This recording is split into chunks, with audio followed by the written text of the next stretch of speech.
Think you've got flying all figured out? Buckle up. There's a wild underbelly to airports that make your jaw drop. Undercover agents posing as clueless tourists. Pilots dozing off midair. The nastiest thing on the plane is what you touch the most. And trust me, don't drape it over you. These aren't tinfoil hat tales. They're the real deal, straight from the shadows of the tarmac. The lid's off now. Here come the 15 juiciest airport secrets airlines pray you'll never catch wind of. From the truth behind your lost luggage, to the scam that turns a $99 ticket into a $500 trap, brace yourself. Once these bombshells land, flying's never gonna look the same. Let's rip the curtain back. Ever notice how certain people always seem to get pulled aside for that random extra screening? Hold on to your boarding pass, because here's the inside track. It's not luck deciding who's next. The moment you step through those airport doors, a shadowy system's already locked onto you. It's part of a top-secret government operation. Thousands of TSA officers stationed from coast to coast, eyes peeled for the smallest clues. A trembling hand, a fleeting sideways glance, anything that smells like nerves, you're flagged for a closer peek or a discreet chat. Straight out of a spy thriller, right? But here's where it gets wild. Hidden documents, dragged into the light by a Freedom of Information Act lawsuit, hint that this whole deal isn't as flawless as it looks. Some say it leans more on hunches than hard science, and rumors float that it might tilt towards stuff like race or religion. Still, there it stands, humming along like a finely tuned engine, shadowing your every move, and that guy nudging you in line.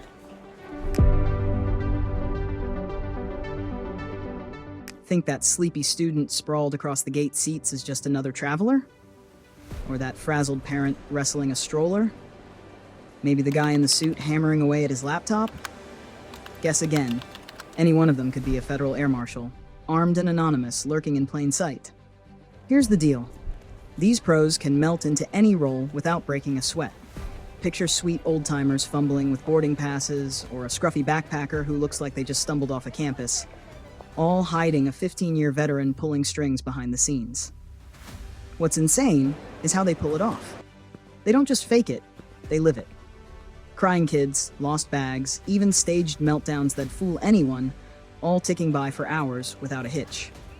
Passengers breeze past, totally in the dark, never catching a whiff of the act. Next time you're at the airport, take a quick glance around. That person standing right behind you in line could easily be an air marshal, watching your every step without you even knowing.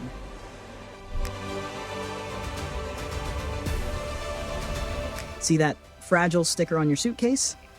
Might as well be invisible. Want to know what really happens to your bag after it disappears down that conveyor belt? I spent years in baggage handling, and trust me, it's not pretty. Picture this. Your carefully packed suitcase gets tossed 20 feet through the air, lands under a pile of 50-pound bags, then gets dragged across concrete floors. Why? Because baggage handlers have just minutes to load hundreds of bags, or the flight delays and their jobs are on the line. Back in 2009, a musician named Dave Carroll saw his $3,500 Taylor guitar get smashed by United handlers. He caught it on video and made them pay. Want the real horror stories? I've seen bags split open and heirlooms crushed, enough to make you ditch checked luggage for good. The fix? Pack smart with a hard shell case and a hidden tracker, because once it's gone, even the airlines can't save it.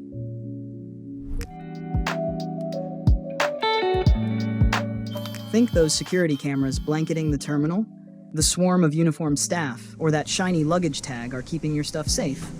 Think again. The real danger's hiding in plain sight. The airport workers themselves. Every year, countless valuables disappear from checked bags, racking up losses that stun travelers. And the culprits? Not some mastermind crooks, but the everyday employees, baggage handlers and screeners with full security clearance and easy access to every suitcase rolling through. Take Miami International Airport, 2023. Surveillance footage caught TSA agents at Checkpoint E, rifling through carry-ons, pocketing cash right under passengers' noses. Two of them, Josue Gonzalez and Labarius Williams, got nailed for grand theft after swiping $600 from a wallet during screening, caught only because a camera didn't blink. Or rewind to 2015 at the same airport. Baggage handlers were filmed on hidden cameras slashing open bags, snagging jewelry, electronics, and cash like it was a free-for-all, until Miami-Dade police busted them red-handed. The gut punch? Most travelers don't even report it, chalk it up to lost luggage, and move on. Next time, check that lock for a telltale scratch. It's the quiet clue your bag's been hit, and a heads up to pack smarter. Ever wondered what's really happening in that cockpit during your overnight flight? Here's a wake-up call. While you're dozing in economy, there's a good chance your pilots are catching some unauthorized shut-eye too. A recent study found something terrifying. Nearly half of all pilots admitted to falling asleep at the controls. But here's the part that'll really keep you up at night. In multiple documented cases, both pilots dozed off simultaneously. That's right, nobody at the controls.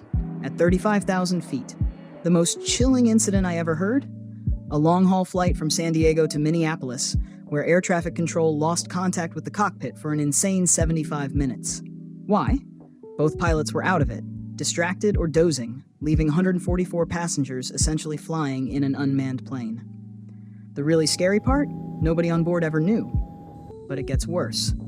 On a red-eye from London, both pilots nodded off, and the recorder caught one snoring for 10 minutes.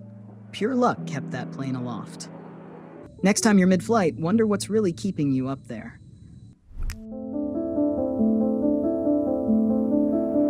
Want to hear something wild? That plane you're on right now? It might be flying with a broken engine, and the crew deliberately decided not to tell you. Not because it's dangerous, but because they'd rather you didn't know. Here's the truth about modern aircraft. They're designed to fly perfectly fine on just one engine. I've tracked hundreds of flights that landed safely after an engine failed. The passengers? They were too busy watching movies to notice anything was wrong. The wildest case I ever tracked? On August 24, 2001, Air Transat Flight 236 lost both engines mid-Atlantic. Pilots glided that beast 120 miles to a runway in the Azores. Passengers barely flinched, only clocking the fire trucks when they touched down. The airline's line? Just technical issues. Here's the kicker. When an engine quits, the plane glides fine on one. Your movie keeps playing while pilots shrug it off. Knowing that won't calm you when seconds count in a real emergency? That safety briefing everyone skips? Here's a brutal wake-up call. In a real emergency, there's just 90 seconds to escape before the odds of making it out alive crash hard. Chaos doesn't wait. Smoke floods the cabin, lights die, exits vanish, and panic kicks in fast. Even trained pros can trip up. Passengers scramble the wrong way or just lock up, lost in the mess. Look at Japan Airlines Flight 516, January 2024. A blazing collision at Tokyo's Haneda Airport had 379 people racing out of a burning plane in under 20 minutes. Experts break it down. Those first 90 seconds were everything. One slip and it could have been game over. The wild part? Studies and real evacuations show one trick separates survivors from the rest. Picture a packed plane, pitch black, smoke everywhere. Half the people miss the exits, fumbling in the dark. The ones who make it? They all do this one thing right when they board. Count the seats to the nearest exit. 3 seconds of effort, straight from FAA tips, that can mean the difference between life and chaos. Skip it, and even a full oxygen mask won't buy enough time when the clock's ticking. Next flight, don't just sit there. Count those rows. It's the simplest move to stack the odds in your favor.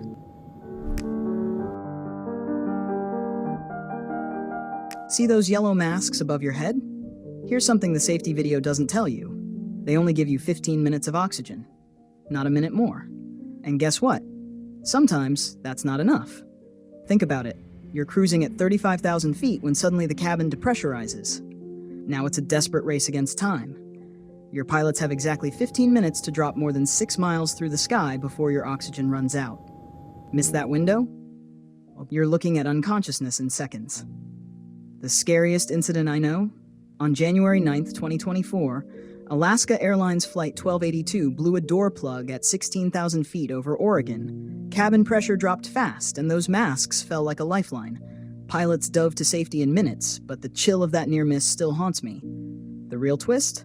Half the passengers pull the mask too loose, slashing your oxygen in seconds. Fix that, because what you're breathing next is straight from someone else's lungs.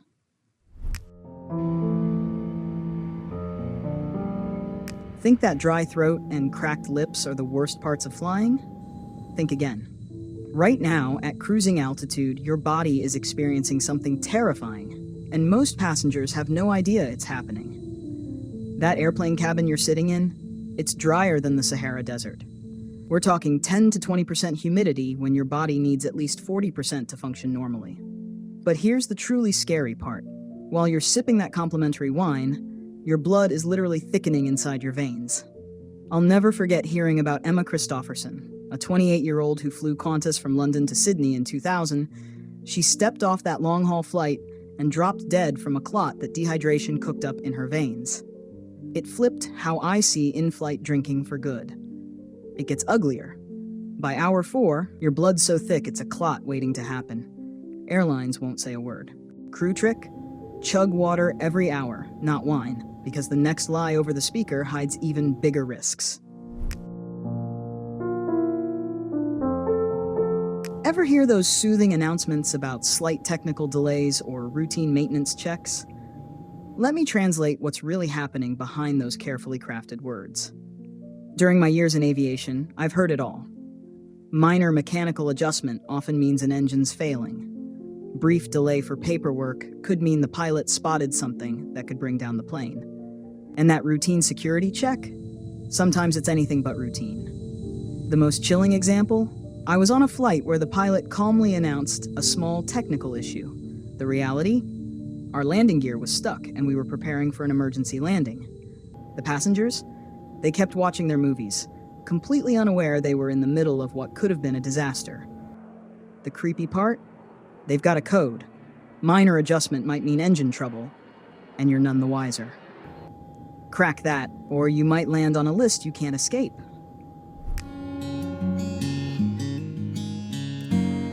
That confirmed ticket clutched in hand? It's basically a paper promise worth zilch. Airlines are out there selling 150 seats on a plane built for 100, banking on no one knowing their rights when the inevitable boot comes. Picture the scene at the gate. Agents dangle a $200 voucher, pleading for anyone to hop on a later flight. Silence. Then $400, $600. No takers. Here's the catch: they keep quiet, get bumped against your will, and federal law says they owe up to 4 times the ticket price, not a measly voucher. A real payout. Need proof? Rewind to April 9th, 2017, United Flight 3411 out of Chicago. They oversold the plane to cram in crew, leaving 4 seats short. Offers climbed to 800, still no volunteers. One guy, David Dow, stood his ground, refusing to budge. Next thing, security dragged him off, bloody and screaming, a viral video that shocked the world. Dow walked away with a massive settlement, rumored in the millions, while others got stuck with chump change vouchers. That's the scam, laid bare for everyone to see. The playbook's simple. Low fare, no loyalty status. Those are the first to go, all locked in the second that reservation's made. Want to dodge it? Rack up those frequent flyer points. Otherwise, brace for the squeeze or the fee trap lurking at check-in.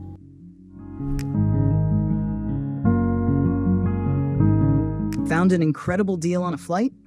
That $99 cross-country ticket probably costs more than a first-class seat, and airlines are counting on you not figuring it out until it's too late. Let me walk you through their favorite money trap. You see that irresistible $99 fare and click book now. Then the fees start piling up. Want to actually sit on the plane? That's $45. Planning to bring clothes? $60 for a carry-on. Need oxygen during the flight? Well, they haven't started charging for that. Yet. The most outrageous case I witnessed? A family of 4 booked $79 tickets to Orlando, thinking they'd saved hundreds. By the time they got through check-in, their total was over $1,200. The regular tickets would have been $800 all in. The devious bit? AI scans your booking history. Late payers get hit hardest with fees twice the guy next to you. Book early to dodge it, because your seat's already a germ fest anyway. That blanket they just handed you? The last person who used it had the flu. That tray table you're eating on still has traces of the last passengers. Well, you don't want to know. Welcome to the dirty secret of airplane cleaning. Here's what really happens during that 30-minute turnaround. Crew members sprint through the cabin, picking up obvious trash. That's it. No disinfecting. No deep cleaning. Just a quick sweep, and on to the next flight. Why? Because airlines make money in the air, not on the ground. Ready for a gut twister? A swab test on an airplane cabin, right after a so-called thorough cleaning, dug up germ levels that make a gas station bathroom look pristine. The nastiest champ? That lavatory sink handle takes the crown. But don't sleep on the tray table, it's a filthy runner-up every passenger swipes without a clue. Tests don't mess around. On a flight from Cancun to Orlando, a germ detector flagged nearly every high-touch spot as filthy. Tray tables, seat belts, armrests, even the lavatory sink handle all came up loaded with grime. The real kicker? That safety card tucked in the seat pocket stayed spotless. Proof some things barely see a rag. Experts put it plain, more hands mean more dirt, and those rushed cleanups between flights just don't cut it. Want to dodge the grossness? Cover that tray table with something clean, like that untouched safety card, and twist the sink faucet off with a paper towel. It's the least you can do when the cabin's a petri dish waiting to happen.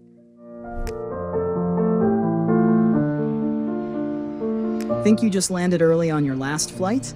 Think again. Airlines are playing a massive psychological game with your time, and you're falling for it every single trip. Here's how the scam works. That flight from New York to Chicago should take exactly 2 hours and 15 minutes. But airlines tell you it's a 3-hour flight. Why? So they can arrive early even when they're actually running late. It's genius, really. They're literally scheduling delays into your trip. The most blatant example I ever saw? A route that consistently took 90 minutes was listed as a 2.5-hour flight. The airline bragged about their early arrivals for months. Meanwhile, passengers were spending an extra hour of their lives sitting at the gate, thinking everything was running smoothly. The real scam? They pad your flight by an hour to look good. You're stuck waiting, clueless. Check your watch, because the airport's cash traps hit harder next.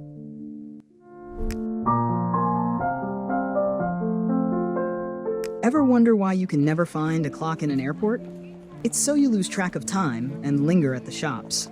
Or why you crave something sweet near certain stores. Welcome to the billion-dollar science of airport mind control. Airports aren't transportation hubs, they're slick spending traps. That casual store placement? Rigged by casino-style psychologists. Those winding paths to your gate built to drag you past every display. Even the air's spiked with tricks to loosen your wallet. The slickest move I've seen? Back in 2018, Denver International ditched clocks and pumped vanilla scents into their duty-free zone. Passengers wandered longer, splurged harder, and never suspected a thing. The mind blower? They hit you with those sweet smells when you're zoned out after a flight. Your cash is gone before you snap out of it. Spot those traps, and you're still safer flying than anywhere else. After everything I've just revealed, you might be wondering if you should ever step on a plane again. But here's the reality. Despite all these industry secrets, flying is still the safest way to travel. That's not just statistics. That's a fact I've witnessed through 15 years in aviation. These secrets weren't meant to scare you. They're your survival guide to modern air travel. Because in this industry, knowledge isn't just power. It's your best defense against the tricks, traps, and hidden dangers most passengers never see coming. And this is just the beginning. The things I haven't told you about what really happens at 35,000 feet. Well, let's just say we're only scratching the surface. Want to stay one step ahead of the airlines? Hit subscribe. Because next week I'm exposing the billion-dollar scam that every major carrier is running right now. And trust me, this one will make today's revelations look like child's play. Stay safe up there. And remember, they're counting on you not knowing what you now know.